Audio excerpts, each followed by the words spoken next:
The wind howled like a hungry wolf, rattling the window panes in Alara's attic room. Rain lashed against the glass, blurring the lights of the village below. But Alara didn't mind the storm. She loved the sound of rain. It made the perfect background noise for reading. Alara was a scholar, one of the few people left who still read physical books instead of the more popular datapads. She had a vast collection of ancient texts in her home, which she had inherited from her grandmother. But today she was in the mood for something different. So Ilara put on her waterproof boots and a hooded cloak and set off into the night to explore the ruins of Castle Anthus, which loomed over the town like a broken tooth. The castle had been abandoned for centuries after the king and his knights had mysteriously vanished during a battle with a band of rogue mages. No one dared enter the crumbling stone walls, not even the bravest of treasure hunters. That was until now. Elara slipped through a hole in the wall and stepped inside. Moonlight filtered through the broken roof, turning the dusty air to silver. She could feel the wind snaking around her legs, cold and damp, carrying the scent of decay and whetstone. There was nothing to see here, she thought, just more rubbish and rats. But then, beneath a collapsed section of wall, she saw it, a dark opening. Hope surged through her. Maybe there was a secret library here, one filled with books that had survived the destruction of the castle.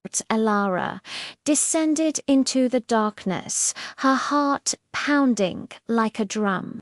She found herself in a large chamber, and her eyes, accustomed to the gloom, began to make out shapes in the shadows.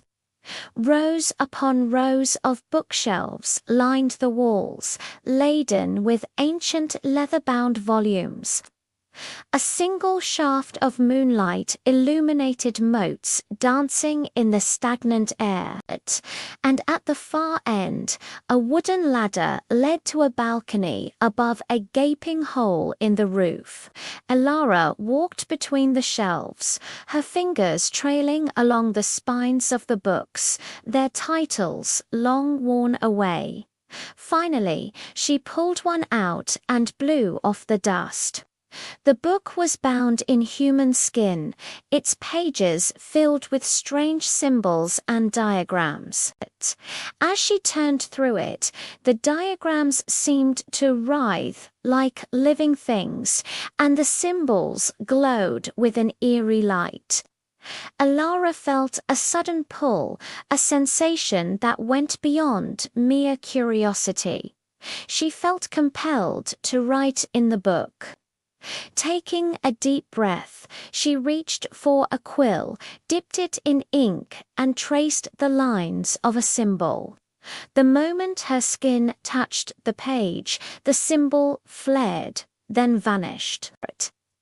Startled, she pulled her hand away, expecting the mark to remain. But as she watched, it slowly faded, leaving no trace of its presence. Was she imagining things? Had the stress of deciphering the book triggered her mind to play tricks on her?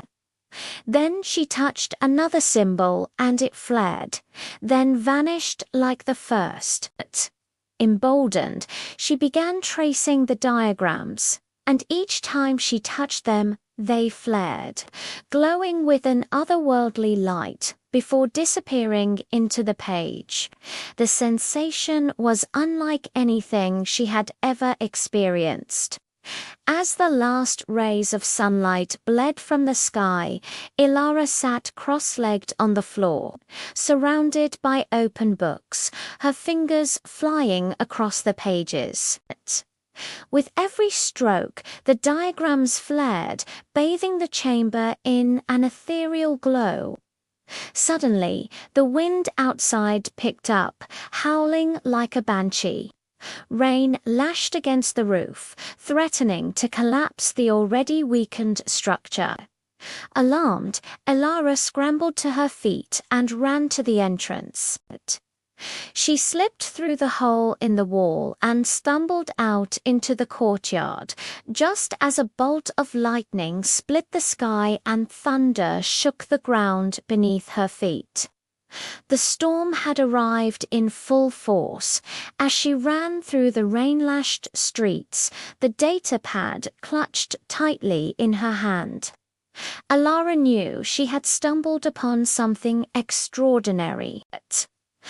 The book wasn't just a relic of the past.